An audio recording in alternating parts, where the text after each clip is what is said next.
हमारे पास आ रहे हैं उन सभी लोगों की एक अपनी ताकत है और निश्चित तौर पर उस ताकत की बदौलत यहाँ पे आए हैं। और जब अगली बार चुनाव होगा और उनको टिकट मिलेगा तो उबाठा के लोग उनके साथ नहीं रहेंगे, लेकिन शिवसेना और बीजेपी के लोग तो उनके साथ रहेंगे। इसलिए आज से इस प्रकार के सपने देखना और एक दुष्प्रचार करना मुझे लगता है गलत है। पूछिए। गद्दार लगातार आरोप लग रहे हैं, गद्दार कहा जा रहा है और अभी संबोधन जिन लोगों ने 2019 में शिवसेना प्रमुख बाला साहब ठाकरे के विचारों के साथ गद्दारी की, जिन लोगों ने हिंदुत्व की तिलांजलि दी, उनसे बड़ा गद्दार कौन हो सकता है? सबसे बड़े गद्दार तो वो लोग हैं। लेकिन ओम राज जिस तरह कहते हैं कि उन्हें उनकी लोकसभा सीट के लिए उस क्षेत्र में काम करने के लिए जो फंड होता है, जो केंद्र से मिलता है, उसकी सहायता से इजी होगा, तो ये कहीं ना कहीं आरोप नहीं है मौजूदा? नहीं, सबसे पहले जो केंद्र सरकार की तरफ से खासदार निधि मिलती है उसे कोई नहीं रोक सकता। हाँ, इसके अतिरिक्त हर एमपी और एमएलए चाहता है कि उनके क्षेत्र में विकास की और भी योजनाएं आनी चाहिए ताकि उसके क्षेत्र के जो मतदाता हैं उनका भला हो सके, उनका विकास हो सके। और इसके लिए अगर एमपी सत्ता के करीब आके ज्यादा से ज्यादा योजनाएं लेके जाने की इच्छा रखता है तो इसमें कोई गलत है क्या? साथ ही 40 से 45 करोड़ का आरोप लग रहा है कि ये तो संजय राउत नाम का एक झूठा इंसान है, उसका आरोप है। वो इस तरह के झूठ का प्रचार करता है। सच ये है कि सारे जो एमपी आज कर आ रहे हैं वह उनके नेता के ऊपर भरोसा टूटने की वजह से आ रहे हैं। उनका नेता निष्क्रिय हो गया है, वो मातोश्री में बैठ के सिर्फ पार्टी चलाना चाहता है, इसलिए उससे नाराज होकर असंतुष्ट होकर रोज लोग निकले हैं। पैसे का कोई कामकाज इसमें नहीं है। हाँ, विकास की योजनाओं की अपेक्षा रखना गलत नहीं है। साथ ही निर्मल जी, जिस तरह से आज 6 सांसद यहाँ पर जुड़ेंगे और उद्धव ठाकरे के ग्रुप में 3 सांसद होंगे, कहीं ना कहीं मानते हैं कि अब जो उनका राजनीतिक करियर है उस पर काफी असर पड़ेगा, महाराष्ट्र सबसे छोटी पार्टी में से एक हो जाएगी? मैं तो बहुत पहले कह चुका हूँ 2029 आते आते उद्धव ठाकरे जी की पार्टी समाप्त हो जाएगी, क्योंकि जिस तरीके से वो पार्टी चलाते हैं उससे उनके कैडर में भयंकर असंतोष है।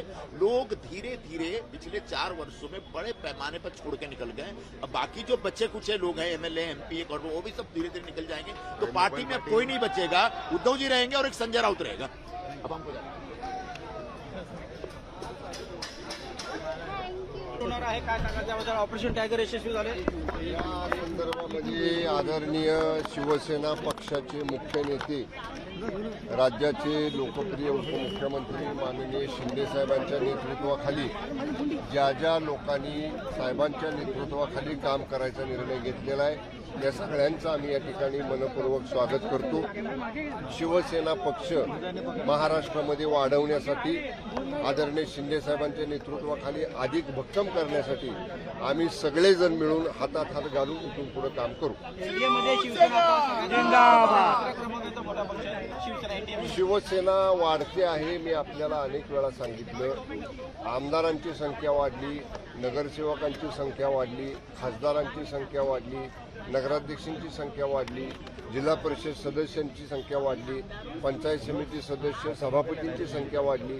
महाराष्ट्रामध्ये लोकांनी मतदान करून निवडून दिलेल्या लोकप्रतिनिधींमध्ये शिवसेनेच्या लोकप्रतिनिधींची संख्या आदरणीय शिंदे साहेबांच्या नेतृत्वाखाली विशेषतः 2022 पासून मोठ्या प्रमाणात वाढत आहे। ऑपरेशन टायगर 2 नंतर आता ऑपरेशन टायगर 3 आणि 4 हे देखील असणार आहे। कोणतंही ऑपरेशन अगोदर सांगायचं नसतं, त्यामुळं तुम्ही थोडी वाट बघा।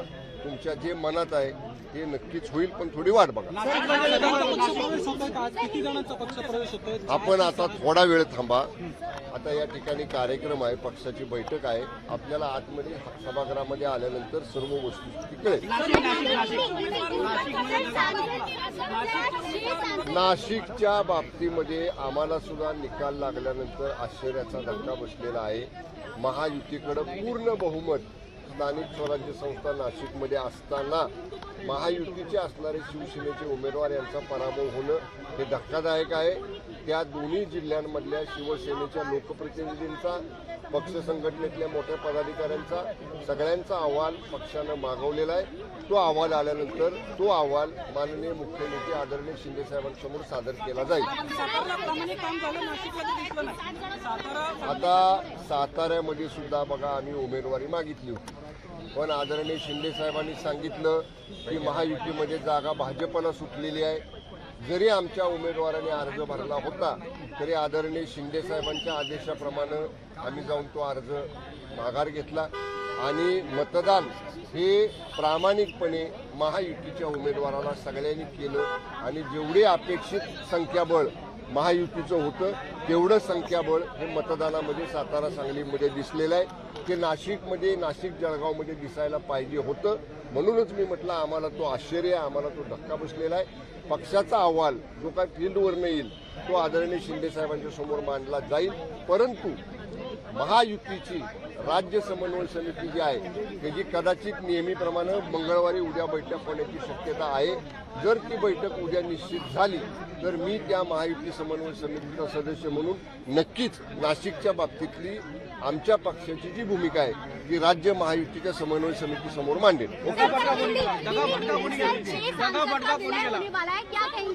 आज जो जो हमारे साथ आ रहे हैं वो सभी का हम लोग स्वागत करते हैं.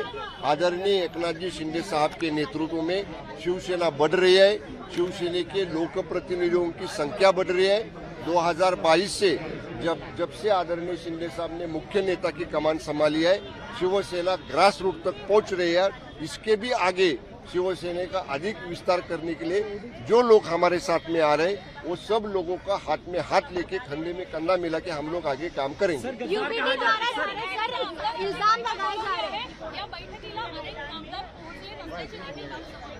मला माहिती नाही त्यांनी काय बैठक बोलवली, त्याच्यामध्ये किती लोक जमले किती लोक जमले नाहीत. पण मी आपल्याला मागे एकदा सांगितलं होतं जशी माननीय शिवसेनेच्या खासदार महोदयांच्यामध्ये खटखट होती, नाराजी होती, तशीच खटखट तशीच नाराजी शिवसेनेच्या अनेक इतर लोकप्रतिनिधींच्या मध्ये आहे. अनेक लोक अशा बाबतीतली नाराजी खटखट ही आमच्याकडे खाजगीत चर्चा करताना बोलत असतात.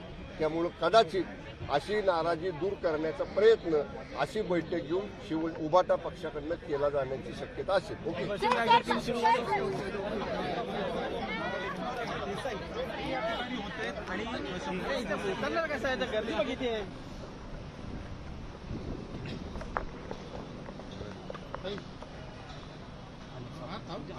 नवीन आहे मी नवीन आहे थोड़ा नवीन है समोरा भाई क्या क्या कहेंगे आज ये मौका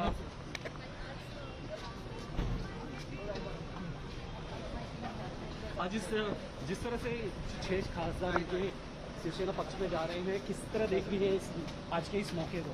अरे मुझे कुछ पता नहीं, मैं अभी चौहान सेंटर पहुंच रही हूँ. शिवसेना एक शिंदे गुट में मैं मेरे काम से आई हूँ. इस पक्ष प्रवेश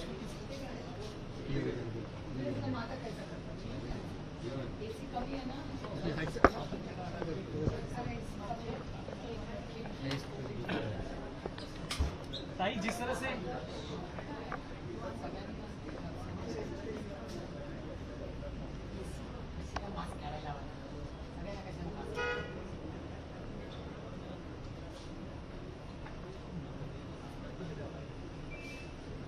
ठाकरे गुट की तरफ से लगे हुए आरोपों को क्या कैसे देखती है? जिस तरह उनके खासदार आराम से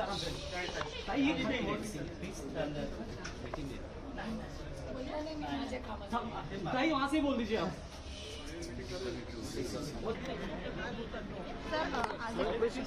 खासदार हे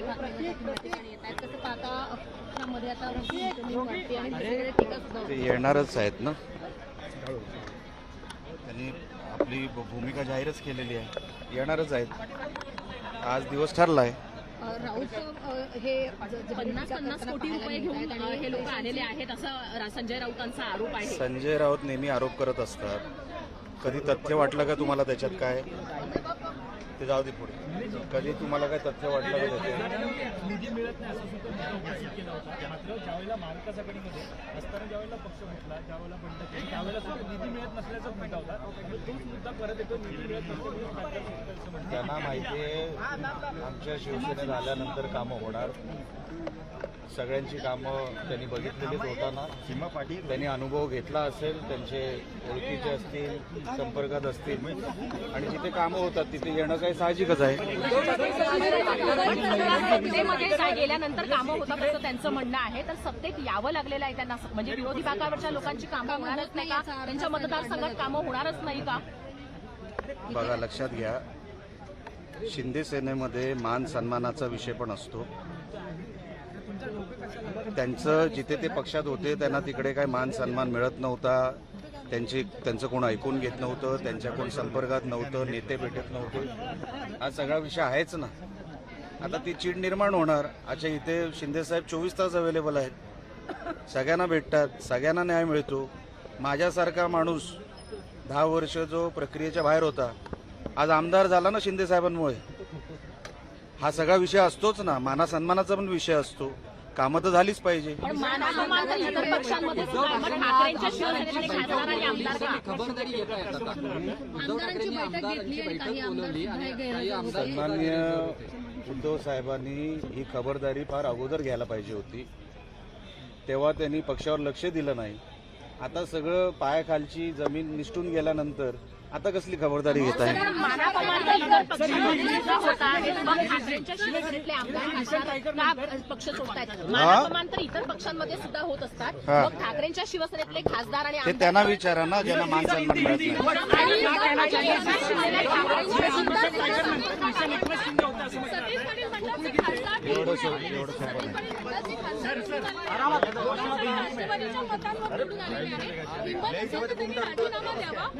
कोण म्हणतंय? काय म्हणतात?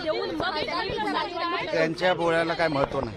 पण मग राजीनामा देऊन शिवसेनेत येणार नाही असा त्यांचा दावा आहे. शामिल हो रहे हैं, लगातार आरोप ये भी लगाए जा रहे हैं कि उनके कॉन्स्टिट्यूंसी में काम नहीं हुआ था, ये आरोप लगाया जा रहा है. कॉन्स्टिट्यूंसी में काम नहीं हो रहा था, इसी मद्देनजर छोड़ के ही जा रहे हैं. लगातार गद्दार का टैग लगाया जा रहा है. गद्दार का टैग संजय राउत इस तरह से थँक्यू. मराठी में मिले क्या कहना चाहेंगे? जो खासदार आज यहाँ पर शिवसेना एकनाथ शिंदे ग्रुप ज्वाइन करेंगे, सन्माननीय शिंदे साहब के नेतृत्व के ऊपर सबको विश्वास है. उनको मालूम है उनके काम यहाँ पे होंगे, मान सम्मान मिलेगा. वहाँ पे तो नेता कोई मिलता भी नहीं था, टाइम नहीं था. वहाँ पे सब हवा में है, वहाँ हवाबाजी ज़्यादा है. और वो संजय राउत नाम का आदमी है, वो रोज उठ के उबाटा पार्टी का नुकसान ही कर रहा है. ऐसे पार्टी में कौन रहेगा?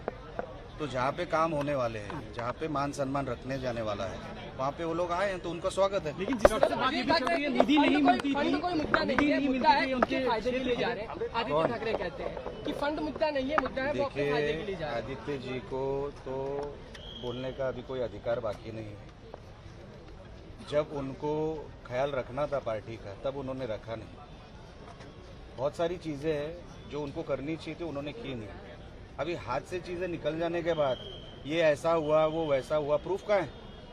क्या है आपके पास? आप बोलते हैं, आपका बेस क्या है? उसके पीछे आपका जो सबमिशन है क्या है? आज निकल गए हाथ से तो आप गाली दे रहे हैं. कल तक जब आपको लगा था डाउटफुल है, आ सकते हैं, आप चाटुगिरी कर रहे थे, तो आज अचानक क्या हो गया? ये सब बोलने वाली बातें हैं. आदित्य जी पे इतना ध्यान मत दीजिए. उनके हाथ से सब कुछ निकल चुका है. अभी उनके पास अभी जो बाकी की जो पार्टी है ना, वो संभालने का भी काम है, वो करे. वो तो आगे चल के चुनाव क्षेत्र में खुद ठाकरे घूमने वाले हैं. चलो अरे जाऊ दे रे भाई, क्या कहेंगे आज अरे ये कुछ 6 नहीं कहेंगे, खासदार मुझे जो- जाने दो भाई. सर क्या कहना चाहिए सर? क्या किस तरह रिएक्ट करेंगे आज इस बड़े मौके पर?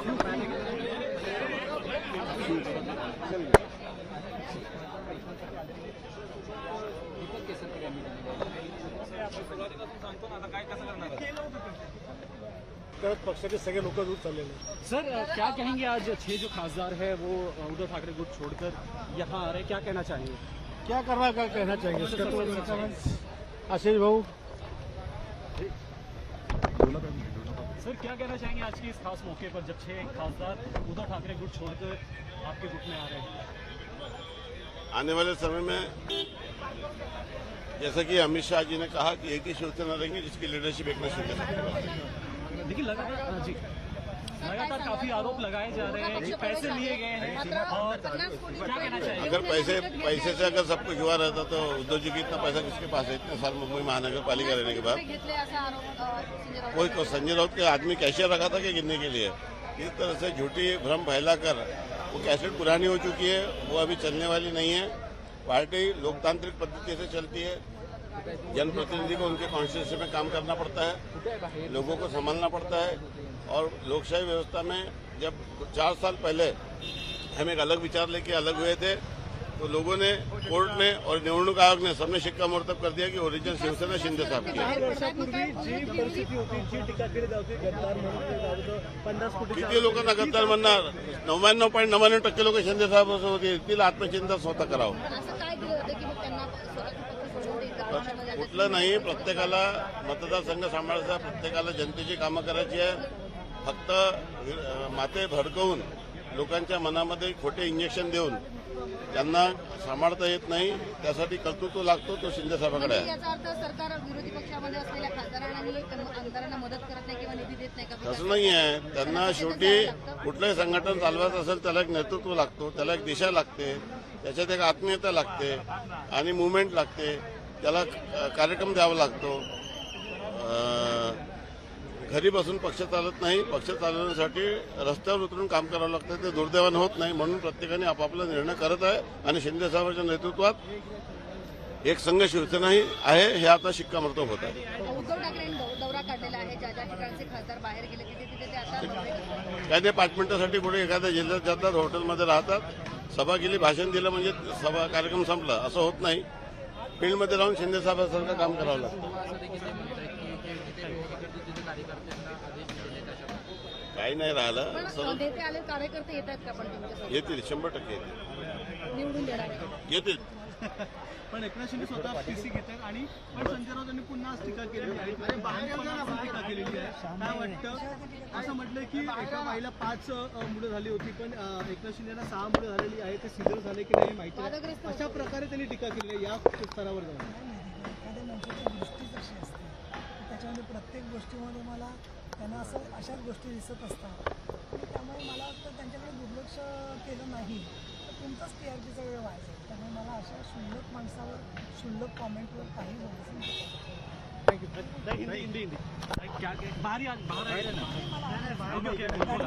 सर ताई क्या कहेंगे? यहाँ पर स्टेट जो खासदार हैं वो इस गुट में आ रहे हैं और कई आरोप लगाए जा रहे हैं उद्धव ठाकरे गुट की तरफ से कि पैसे लिए गए, निधि नहीं मिली. मुझे क्या लगता है अभी आप सब उनको मिलेंगे तो आपको पता हो जाएगा, लेकिन मैंने भी एकनाथ जी शिंदे साहब के साथ में काम